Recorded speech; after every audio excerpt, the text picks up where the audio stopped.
오늘 보실 하나님 말씀은 디모데후서 1장 1절부터 5절입니다. 디모데후서 1장 1절에서 5절.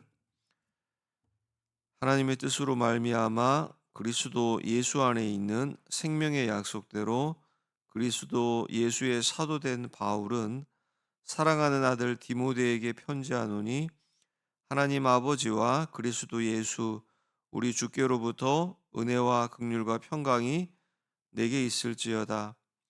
내가 밤낮 간구하는 가운데 쉬지 않고 너를 생각하여 청결한 양심으로 조상적부터 섬겨오는 하나님께 감사하고, 내 눈물을 생각하여 너 보기를 원함은 내 기쁨이 가득하게 하려 함이니, 이는 내 속에 거짓이 없는 믿음이 있음을 생각함이라.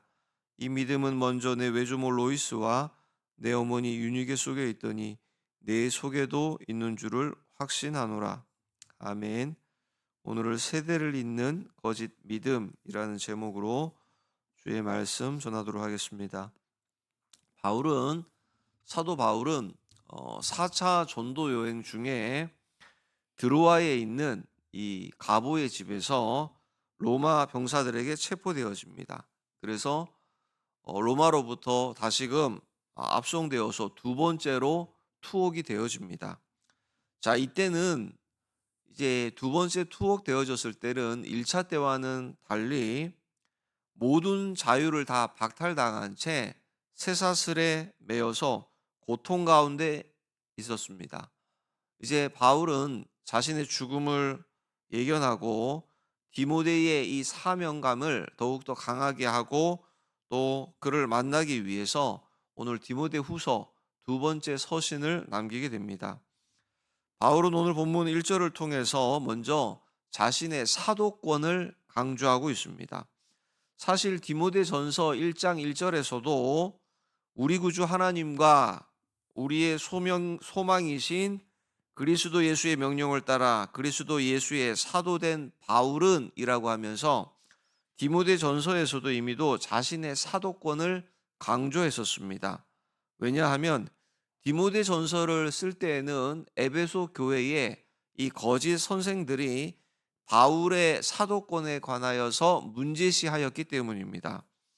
지금 그런데 이 디모데 후서에서 자신의 사도권을 오늘 본문 1절에서 밝히고 있는 이유가 있다라고 하면, 디모데에게 주고자 하는 이 교훈이 사도 바울 자신의 사사로운 교훈이 아니라 하나님으로부터 부여받은 사도권에 의해서, 그러니까 공적인 교훈을 주는 것임을 강조하기 위한 것입니다.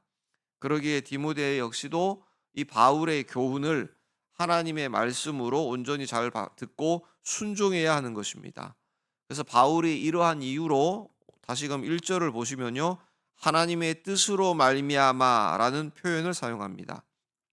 그러니까 하나님의 뜻으로 말미암아 자신이 사도가 되었다라는 겁니다.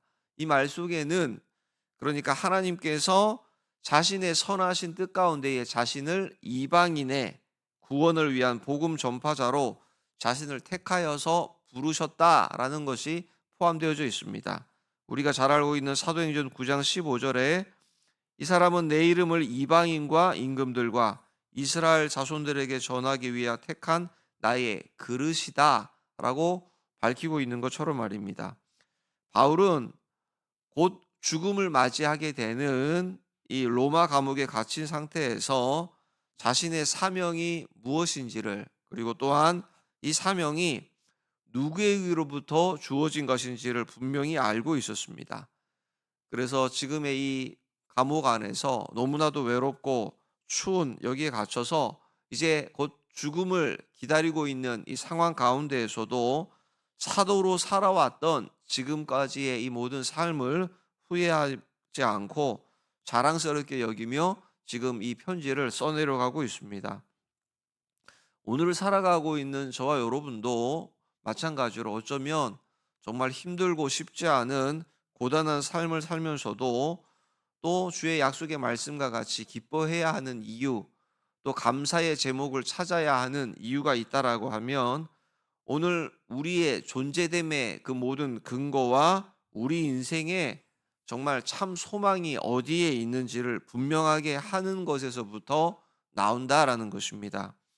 자, 이런 이유로 자신의 사도권을 강조하였던 바울은 이제 수신자인 이 사랑하는 아들 디모데에게 뭐라고 이야기하고 있냐면 2 절을 보시면요. "사랑하는 아들 디모데에게 편지하노니"라고 기록합니다. 여기 2 절에 사랑하는 아들이라고 하는 사랑으로 번역된 헬라어는 우리가 잘 알고 있는 아가페에서 나온 아가페도라고 합니다.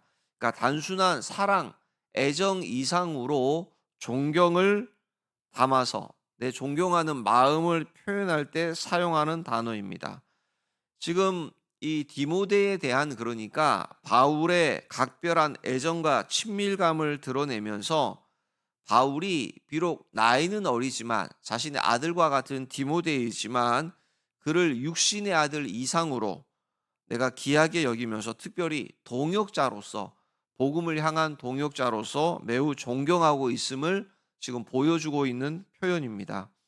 이어서 뭐라고 하죠? 사랑하는 아들 디모데에게 편지하노니 하나님 아버지와 그리스도 예수 우리 주께로부터 은혜와 긍휼과 평강이 내게 있을지어다라며 축복합니다. 바울의 축복에서 오늘 잘 보아야 할 것이 은혜와 평강 사이에 이렇게 긍휼이라고 또 하나 더 이렇게 포함되어져 있습니다. 바울은 일반적으로 은혜와 평강만을 이렇게 기원하는데 디모데를 향한 바울의 남다른 특별한 애정을 한 번 더 확인할 수 있습니다. 바울이 먼저 기원한 이 은혜는 우리가 잘 알고 있는 것처럼 예수 그리스도를 통하여서 하나님께서 죄인에게 값없이 베풀어 주신 구원의 은혜를 말합니다. 그러니까 바울이 항상 이 은혜를 가장 먼저 표현하고 있습니다. 그리고 긍휼은 무엇입니까? 우리 인간을 불쌍히 여기시는 어떻게 보면 무조건적인 그 사랑 자체를 의미합니다. 힘겨운 싸움과 이 복음 전파의 사명을 감당해 가야 할 디모데에게 하나님의 사랑은 반드시 필요한 것이었습니다. 그래서 성도를 돌보고 또 복음을 전하면서 핍박을 마주해야 하는 모든 순간에 하나님의 긍휼하심이 이 디모데와 함께하기를 기원한 것입니다. 그리고 평강은요, 우리가 잘 많이 사용하고 있는 평강, 히브리어 샬롬에서 유래한 것으로서 하나님과의 관계가 회복된 자만이 누릴 수 있는 그 평화의 상태를 의미합니다. 이러한 평강이야말로 이렇게 하나님 나라의 또 하나님 나라의 백성으로 살아가는 우리 성도들에게 주어진 특권이라는 것이죠. 특별히 바울이 이렇게 기원하고 있는 이 평강은 근심이 없는 것을 보장하는 것이 아니라 오늘 우리의 삶 가운데에 고난과 시련이 계속되어짐에도 불구하고 계속해서 누릴 수 있는 평강을 말하는 것입니다. 고난 가운데에도 누리게 되어지고 핍박 가운데에서도 가난 속에서도 아픔 중에서도 누리게 되어지는 그 평강, 그 평안을 말하는 것입니다. 이제 바울은 디모데를 그리워합니다. 그 사랑하는 그 디모데를 그리워하면서 감사 기도를 드립니다. 그래서 3절을 보시면요. 내가 밤낮 간구하는 가운데 쉬지 않고 밤낮 간구하는 가운데 쉬지 않았다. 내가 매일매일 기도하는 일을 내가 게을리하지 않았다라고 하면서 바울 자신의 간절함을 보여주고 있습니다. 지금 로마 감옥 안에서 죽음을 기다리면서 극한의 이 고통을 견디고 있습니다. 이런 가운데 기도한다라는 것이 참 쉽지만은 않습니다. 그럼에도 바울이 기도하고 있는 모습을 통해서 바울이 갇혀서 죽음을 기다리고 있는 이 상황에 관하여서 바울은 이것이 불행이라는 시선으로 보지 않고 오히려 복음을 위해서 살아온 삶의 여정 중 하나일 뿐이다라고 여기고 있는 것이 분명합니다. 그래서 바울이 감사의 고백을 드리는데 여기 뭐라고 하죠? 청결한 양심으로 조상 쪽부터 섬겨오는 하나님께 감사한다라고 합니다. 이것은 바울이 조상들이 섬겨오던 하나님, 즉 아브라함과 야곱과 이삭과 야곱을 비롯한 모든 선조들이 거짓 없는 그런 마음으로 하나님을 섬겼던 것처럼 자신도 그렇게 섬겨온 하나님께 감사한다라는 의미입니다. 그리고 바울은 4절을 보시면요. 내 눈물을 생각하여 너 보기를 원함은 내 기쁨이 가득하게 하려 함이니라고 합니다. 바울은 디모데의 눈물을 생각했다라고 합니다. 사실 디모데가 언제 눈물을 어떻게 흘렸는지 언제를 말하는 것인지 정확히 알기는 어려우나 바울의 마음 가운데에 디모데에게 이 디모데의 눈물, 이 각인된 디모데의 눈물이 있었던 것은 분명해 보입니다. 추측하기로는 사도 바울이 이 디모데를 에베소의 목회자로 세워놓고 떠나갈 때에 디모데가 바울을 보면서 흘린 눈물이었을 것으로 보고 있습니다. 바울은 이 디모데를 향한 정말 안타까운 그런 마음으로 이 디모데 전서를 썼고 오늘 그의 사명을 고취시키기 위해서 이 디모데 후서를 쓰고 있습니다. 그러면서 죽기 전에 디모데를 만나기 원했습니다.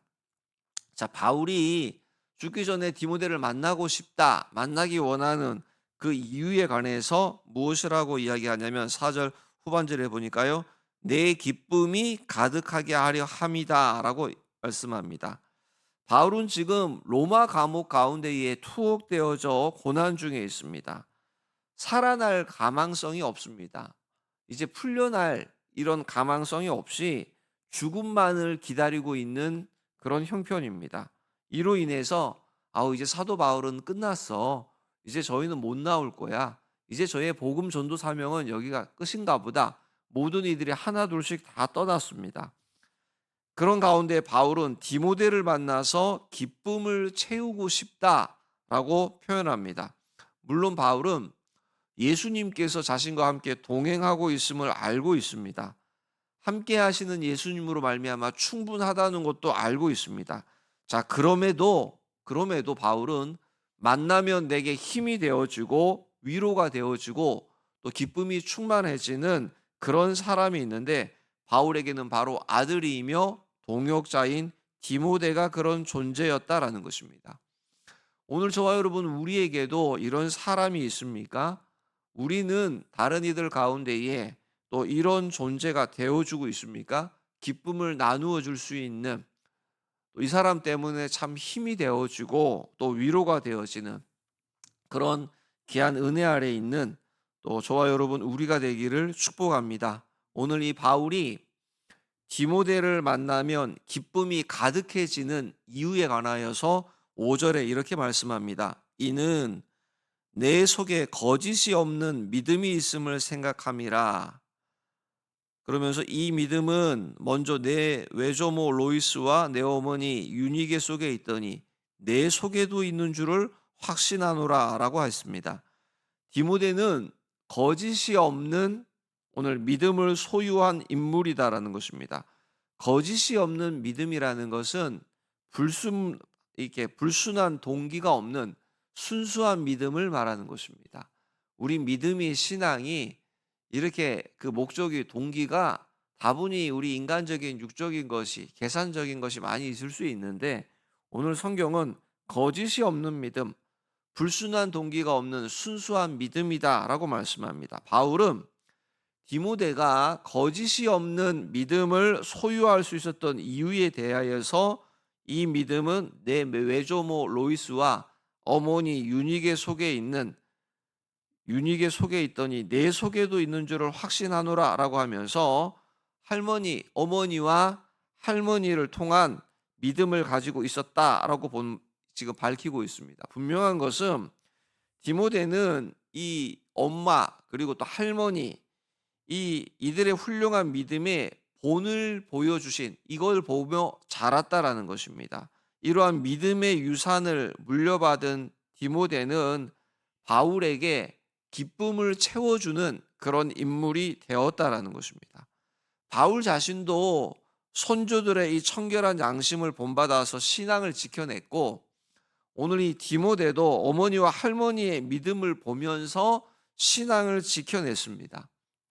동일하게 이제 저와 여러분 우리에게도 신앙의 롤 모델이 필요하죠. 다음 세대에게 우리가 기도를 하고 아이들에게 마음을 담아서 이렇게 선물을 전하고 너무도 귀하고 좋지만, 정말 일상 가운데에서 우리도 부모된 자로서 또 할아버지 할머니로서 우리의 자녀들 다음 세대들에게 좋은 믿음의 롤 모델이 되어 줘야 한다는 겁니다. 그러한 믿음의 롤 모델, 나는 오늘 내 가장 가까이 있는 이 가족에게 또 누군가에게 어떠한 신앙의 모델의 모습으로 보여주고 있는지 오늘 말씀을 맺습니다. 오늘 본문을 통해서 우리는 진정한 믿음이 어떻게 형성되어지고 전수되어지는지를 살펴볼 수 있었습니다. 사도 바울은 선조들의 청결한 양심을 본받았고, 오늘 이 디모데는 어머니와 할머니의 순수한 믿음을 이어받았다라고 성경이 우리에게 말씀해 줍니다. 오늘 저와 여러분, 우리는 어떻습니까? 우리는 누군가에게 기쁨을 주는 존재입니까? 또한 우리 자녀들에게, 그리고 다음 세대들에게 무엇을 물려주려고 하십니까? 세상의 재물이나 명예보다 더 귀한 것이 정말 거짓 없는 믿음의 유산. 이건 머리로는 알겠는데 이 거짓 없는 믿음의 유산을 물려주려면 이게 아는 것으로만 되어지지 않고 우리가 그렇게 살아내어야 하지 않겠습니까? 정말 고난 속에서도 흔들림이 없는 이러한 바울의 확신과 또 세대를 이어 내려온 디모데의 순수한 믿음이 오늘 저와 여러분 우리들의 또 삶 속에서도 또 우리의 가정 안에서도 계속해서 이어질 수 있기를 주의 이름으로 축복합니다. 기도하겠습니다. 사랑과 은혜가 풍성하신 하나님, 오늘 바울과